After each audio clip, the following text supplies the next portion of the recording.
At Copenhagen, I have read that treaty. They are about to impose a communist world government.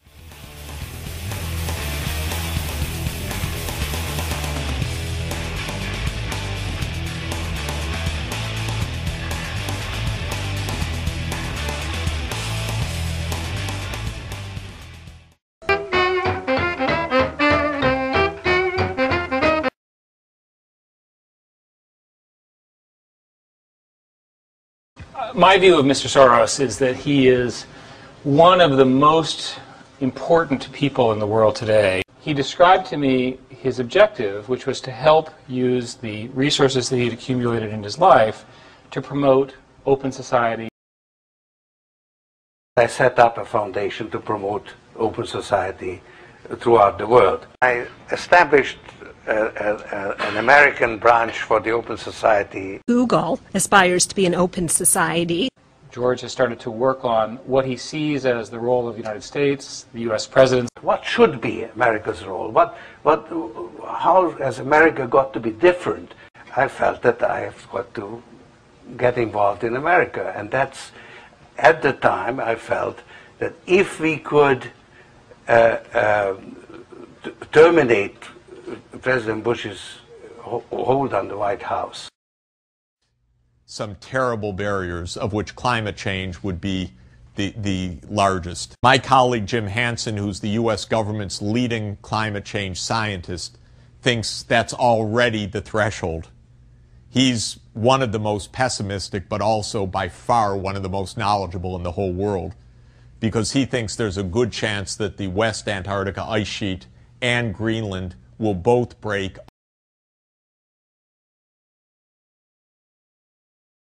And I've been arrested probably 70 times or so. And sometime after I had walked out of the Rand Corporation, past the guards, with a briefcase full of top secret documents, I eventually gave it to the New York Times. Arianna Huffington, an author of 12 books, including her current one, The Right is Wrong, which she'll be speaking to you about today, and I think some of you already have copies.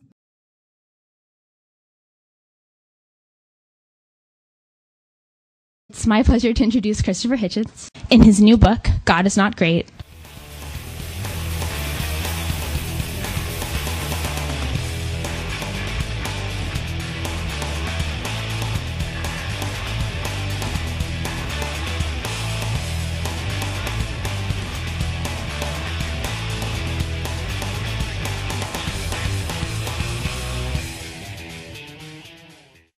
What's your reaction to the fact that the Arctic ice is actually increasing? Not doing an interview right now. Are you embarrassed at all? Not doing an interview. Are you embarrassed at all by ClimateGate, sir?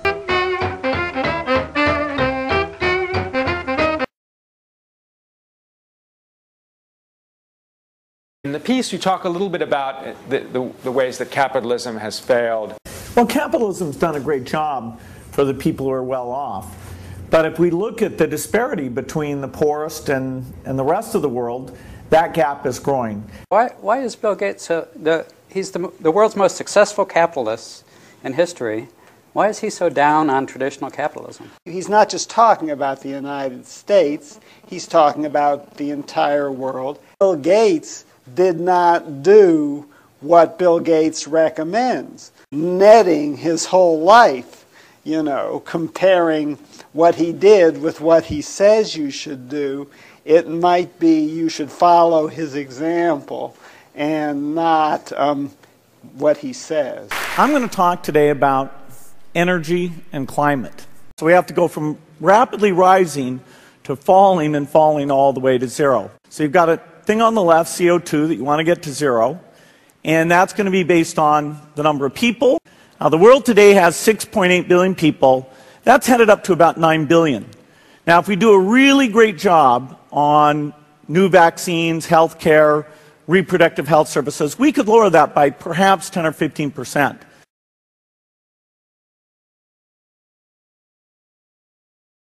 Some of the richest men and women in the world met secretly in New York recently. The London Times identified them as Bill Gates, David Rockefeller, Ted Turner, Oprah Winfrey, Warren Buffett, George Soros, and New York Mayor Michael Bloomberg. Microsoft's founder, Bill Gates, called the meeting. This meeting came only a couple of weeks after another super-secret and more powerful group met, the Bilderberg Group. They have advocated a one-world government for at least a century. Taking their cue from Gates, the report said they agreed that population control was the #1 issue. At the meeting, Bill Gates outlined a plan to cap the global population at 8.3 billion. A group of unelected liberals with more money than many governments have just decided how many people will be permitted to live.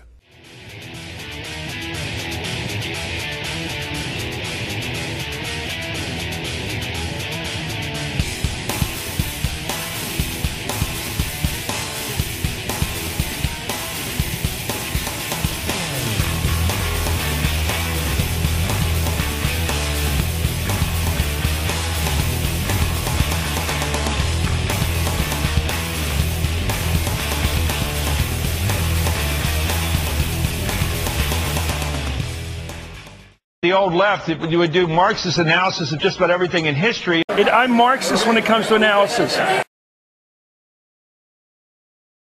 What if I lived in Massachusetts, I'd try to vote 10 times. I don't know if they'd let me or not, but I'd try to. Yeah, that's right. I'd cheat to keep these bastards out. I would. Well, to reach back to one of our heroes from the past, from the 60s, Saul Alinsky, I always try to remind myself of Saul Alinsky when I get confused. Resistance is futile.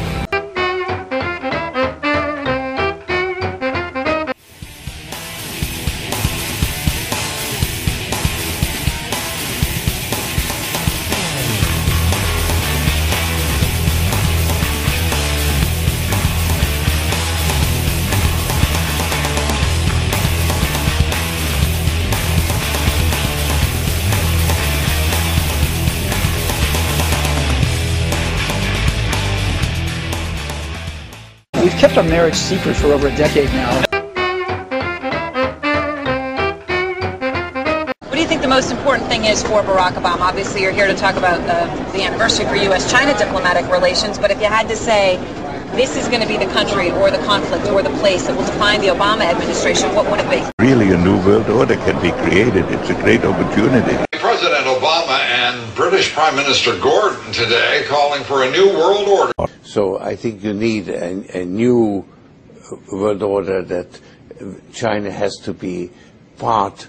Designed by Apple in California, assembled in China. Yes, that's right, China.